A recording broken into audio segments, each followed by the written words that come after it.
So students, I am going to discuss again one more important topic, and that is regarding the inscriptions. So significance and the limitations of the inscriptions.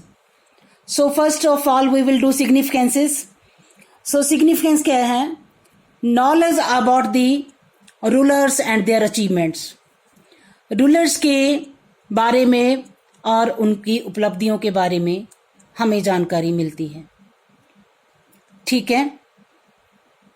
Example आप प्रयाग प्रशस्ति की दे सकते हो,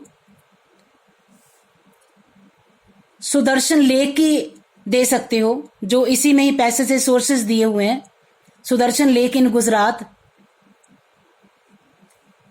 regarding Prabhavati गुप्त और दंगुन गाम, वो वाली एग्जाम्पल दे सकते हो.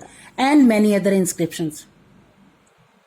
सो इन सब से हमें उस समय के राजाओं की उपलब्धियों के बारे में पता चलता है, राजाओं के बारे में पता चलता है, उनकी सोच के बारे में पता चलता है. अशोकन इंस्क्रिप्शन की आप एग्जाम्पल्स दे सकते हो ज्यादा से ज्यादा. Now the second is script and language of that time. इसी चैप्टर में हम ब्राह्मी और क्रोष्टी लिपि के बारे में पढ़ते हैं. जेम्स प्रिंसिप्स ने पढ़ा था. सो अशोकन इंस्क्रिप्शन की इसमें एग्जाम्पल दे सकते हो. They were written in Brahmi, Greek, Aramaic, Kharoshthi script and Prakrit, Aramaic, Magadhi, Prakrit, Greek. These were the languages. ठीक है, ये सारी लैंग्वेजेस थी. उसके बाद एक्सटेंट ऑफ द एम्पायर. हमें जहां जहां से आपको पता है कि अभिलेख मिलते हैं वहां से पता चलता है कि जहां पर तक एम्पायर जो था वो फैला हुआ था. So with the finds of the inscriptions from different places,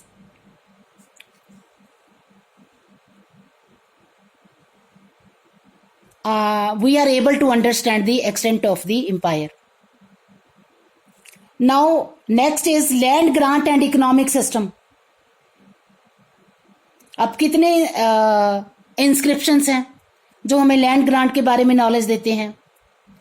inscriptions regarding Prabhavati गुप्त. उसके बाद इकोनॉमिक सिस्टम ले लो. लाइक हम इरिगेशन का समझते हैं तो सुदर्शन लेक वाला जो गुजरात में मिला इंस्क्रिप्शन है वो ले लो. उसके बाद कई आप जो वोटिव इंस्क्रिप्शन है, दानात्मक अभिलेख, वो ले लो. Now social and religious conditions of the state. Again हम लोग अशोकन इंस्क्रिप्शन का एग्जाम्पल दे देंगे, प्रयागा प्रशस्ति का दे देंगे. वोटिव इंस्क्रिप्शंस जिनको राजाओं ने नहीं, बहुत ज्यादा मर्चेंट्स ने और बड़े लोगों ने जारी किया, और जहां लोगों के हम सिटीज में रहने वाले लोगों के बारे में डिटेल में जानकारियां लेते हैं, उनकी सोशल लाइफ के बारे में डिटेल में जानकारियां लेते हैं. Again the limitations. So limitations को हमने दो कैटेगरीज में बांट लिया. One is technical limitation and another is historical fundamental issues. So सबसे पहले letters are very faintly engraved. हाँ, इसमें यह है कि बहुत बार लेटर्स जो लिखे गए ऊपर वो बहुत अच्छी तरह से डीप करके उनको एनग्रेव नहीं किया गया. सो जिसकी वजह से उसमें धूल वगैरह फंस गई, जहां गिजावट की वजह से वो क्लियर नहीं होते हमें. देन डैमेज और letter missings.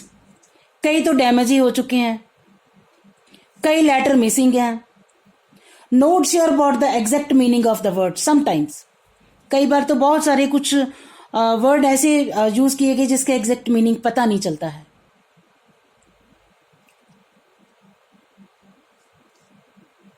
Again historical fundamental issues में issues related to the political and the economic significance may not have been recorded.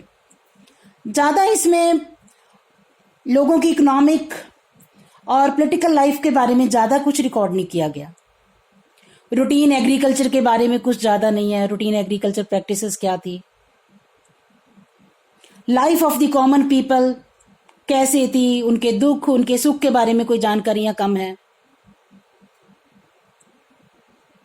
और सबसे बड़ी बात यह है कि ज्यादातर जो है बड़े लोगों के द्वारा, बड़े व्यक्तियों के द्वारा ये लिखवाए गए, powerful persons, Kings, so these provide less information regarding the ordinary or a common person. So this is all about the inscriptions. We'll do our next topic in next video. Thank you very much.